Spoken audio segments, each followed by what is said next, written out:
Hi, I'm Marci Kobayashi, and I'm back again with another excerpt from my book, Finding Yoyu. And if you've been following along, then you know that last week I was talking about the time when my husband forgot my birthday. And I'm happy to report that last week I had a birthday and he did not forget. And thank you everyone for the birthday wishes.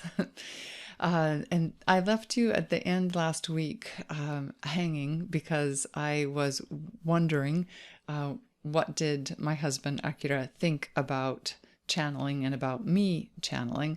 And so I'm going to pick up where I left off last week and jump right in. Here we go. So, what do you think? I asked Akira as I folded up the transcript and tucked it back in my bag. "Injanai," he replied with an agreeable Japanese phrase that implies, "Sure, why not?" "No, I mean, how do you feel about me doing channeling?" I implored, trying to gauge his reaction. "Well, I don't know. Why not?" he answered evenly. "Do you think I'm crazy?" I squinted up my eyes and hunched my shoulders as I asked, expecting him to agree. "No." I waited, but he didn't say anything else, so I tried a different line of questioning. "Should I keep it a secret?" "I don't care." "What if I tell people on Facebook?" "いいんじゃない?" "Sure, why not?" I groaned and then smiled, shaking my head back and forth. I should have known better. This reminded me of a discussion we had had years before about spirituality. Early in our relationship, I stumbled on a copy of Shirley MacLaine's movie Out on a Limb. I couldn't believe that her spiritual classic was on the shelf of our little video rental shop in Tokyo. Having read the book as a teenager and watched the miniseries on TV back in the 80s, I was excited to reunite with Shirley and her world again. Akira didn't know the book or the movie, but agreed to watch it with me. I knew he was open to the idea of reincarnation, but was curious, if not a little nervous, about how he would react to the bits about channeling and UFOs. After the movie finished, I remember asking what he thought and bracing myself for his response. Though we had never talked about it, I fully expected him to scoff at the idea of channeling. Instead, he said, "Oh yeah, I know about channeling. I grew up with it." I was so shocked that I made him repeat himself to make sure I understood him correctly. Then we pulled out dictionaries so I could make sure he knew what we were talking about. And it turned out that he did know what we were talking about. Evidently, one of the late priests of the Shinto shrine his family belonged to used to do channeling sessions. He remembered as a young boy listening to her channel one of the gods. He shared in detail how the families gathered around to ask questions. Though I had been to the shrine with his family, I had never heard this bit of its history and was floored how matter-of-fact Akira was about it. "Shall we go?" Akira asked, bringing me back to the present. He started to get up, and I raised my hand to stop him. "Wait, one more question. The priest at your shrine who used to channel was a priest. She channeled a god." "Yeah, so?" "Well, I'm not a priest. Who am I to be doing such work?" "あんたが決めるんじゃないよ。言われた通り書けばいい." "It's not your job to decide. Your job is to write down exactly what you're told." He picked up the check and stood up. Heading to the cash register, I marveled how nonchalant Akira remained about channeling. Growing up, seeing someone do it and or watching a movie about it is one thing. Having your wife talk about doing it is having your wife talk about doing it is another. And yet, no matter how many times I asked Akira after that, he always came back with the same answer. "いいんじゃない?" 言われた通り書けばいい. "Sure, why not? Just write what you are told." And so I did. Every morning, I got up early and continued to meditate, ask questions, and write out the answers. Sometimes I shared with others. Mostly, I relied on my morning practice to help me stay grounded. I started to notice that the days I got up early enough to meditate and write, I always had more energy and a better attitude. I also noticed that I felt resentful if my morning time got interrupted. You wouldn't expect that anything would interrupt me at 4 or 5 a.m., but Oto-san often woke up early too. The sun was up by 4:30, so I couldn't blame him. After moving in with us, Oto-san had trouble getting used to doing nothing. His work ethic was strong, and letting go of the urge to work was not easy. Therefore, when I suggested he sweep the floor every morning, he eagerly agreed. As soon as Otosan was up, he would go to work sweeping the floor. I called it sweep, and he called it kanpansoji, or mopping the deck. Really, it was neither. He used a swivel broom, which shouldn't be used like a broom or a mop. I tried to explain this to him. There was even a TV show all about spring cleaning, and an expert demonstrated how to properly use a swivel broom. Swivel brooms required a light touch, and since the point was to pick up dust, it didn't help to go back and forth over an area like you would with either a traditional broom or mop. Otosan watched the show intently. I noticed that for one day he did it differently, and then he was back to using the swivel broom as if he were mopping the deck. Evidently, old memories and responsibilities had more power over new ones. I didn't complain or try to correct him, and even though I felt a tickle of resentment whenever Otosan interrupted my morning meditation, I didn't stop him. We had wood floors throughout our condominium, and I was grateful that Otosan mopped the deck every morning without fail. Seeing how happy Otosan was doing his job, I tried to think of other things he could do around the house, but he wasn't accustomed to doing things in the house. That was Okasan's domain, after all. So whatever task I came up with, cooking, washing dishes, Otosan had to be taught or supervised. I knew I should make the time, but most days I let him watch TV so that I could get back to my own work. Therefore, when the caseworker overseeing Otosan called to set a time to come by, I was thrilled. It had been several weeks since we first visited the local social services office and filled out paperwork to get Otosan in the system. Now that he was in the system, he qualified to receive assistance and other services. We could finally get him involved in the community and away from the TV. The caseworker came in the afternoon. We all settled around the table in the living room to learn about the options for Otosan.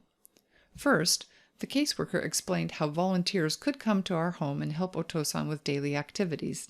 I hoped she would have other options because Otosan was still quite capable and didn't need help bathing or getting dressed. Besides, Otosan didn't live alone. I already did his laundry, grocery shopping, and made sure he ate regularly. We couldn't think of any other activities the volunteers could do for him, so that service was off the table. There was also the option of Otosan himself becoming a volunteer through the Senior Volunteer Center. At first, this sounded perfect for Otosan. He could interact with others and feel useful. The problem was that Otosan had no way to get to the Senior Volunteer Center.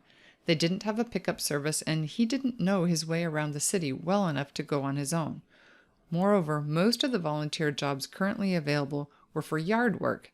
Even though Otosan claimed to be a superhero, the bend in his back meant he couldn't do most of the physical work outside that he used to. I started to lose hope, and then the caseworker suggested Otosan might enjoy having a visit from one of the listening volunteers. A listening volunteer was someone who would come and sit with Otosan and simply listen. The program wouldn't get Otosan out of the house, but it would give him much-needed stimulation. I was thrilled and seriously wondered if they had invented the program just for him. Could there be anything better? My prayers had been answered, and I signed him up immediately. The volunteers started coming the following week. There was a man and a woman, both in their 60s, I think. Before they arrived, I would race around and make sure the floor was clean, the dishes were done, the bathroom was clean, and there was something to drink.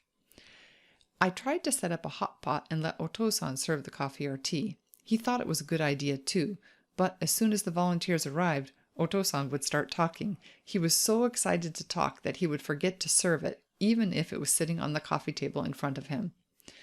The first few weeks went well. Otosan was happy, and I got to slip away for an hour to work in my office while he and the volunteers chatted in the living room. The program was a perfect fit for Otosan's personality. He loved telling stories about his youth. Even though he told the same stories, the volunteers were entertained because Otosan added new details, new gestures, and new sounds every week. Then, week by week, I noticed that I was dreading the day the volunteers were scheduled to come. The listening volunteers gave Otosan the chance to be the center of attention for a few hours, and for that I was grateful. However, I somehow thought that having them come would lift a burden from me. Instead, it added a new set of responsibilities. I assumed that when the volunteers came, I'd be able to forget about Otosan and focus my attention 100% on work while they were there. Actually, that did happen for at least an hour. However, I hadn't accounted for all the little things that needed to be done before the volunteers arrived, after they arrived, and after their time was up. None of these little to-dos were time-consuming or difficult. Tidying up, preparing coffee, answering the door, serving the coffee, signing the volunteer report form, confirming our schedule for next week's session, interrupting Oto-san's story so the volunteers could leave, seeing the volunteers out the door. However, because all of these were spread out over 3 hours, and I had trouble concentrating, I couldn't count on getting a lot of work done on the days that they came. Though the listening volunteers didn't free up my time, the program did show me how important it was for Oto-san to have his own schedule of activities.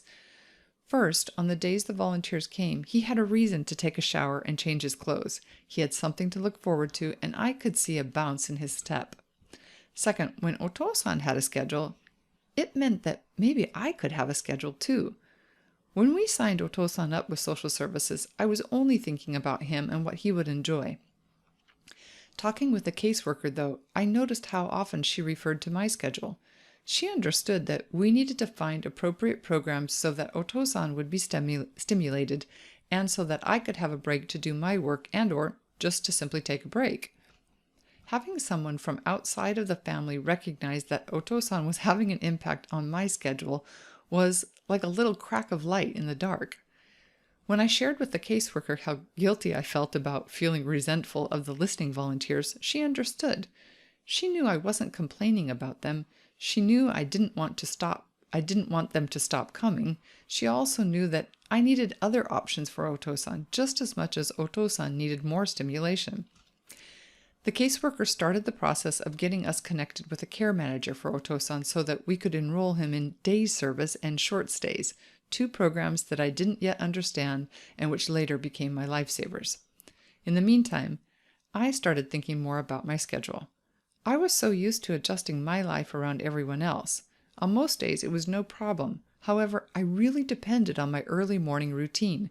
I needed that me time to stay centered. If I started with me, whatever happened after that, I was okay. The problem was, Oto-san liked to get up and start mopping the deck first thing in the morning about the same time I was in the living room meditating. Somehow, I needed Oto-san to become aware of my schedule. I didn't want to be frustrated or angry with him for doing something I really appreciated. Even though he didn't have a good memory, I knew he was very observant. So, instead of changing the time I meditated, I experimented with closing the door to the living room. At first, Oto-san didn't get it, and he opened the door and came in with his swivel broom anyway. But after a few times, he must have noticed that I was sitting in meditation. The living room door became part of our unspoken agreement. As long as the door leading from the hallway to the living room was closed, Oto-san waited to sweep the living room floor. And as soon as I was done meditating and writing, I would open the door. Shortly after, he would come in to finish his job, and we were both happy. All right, that's all for today. And if you know anybody who might enjoy the story, let them know, share the story. And if you haven't already, please subscribe so that you'll know when the next video goes out. I usually post something once a week. So that means I'll be back again next week with the next section. Thanks for tuning in. Bye for now.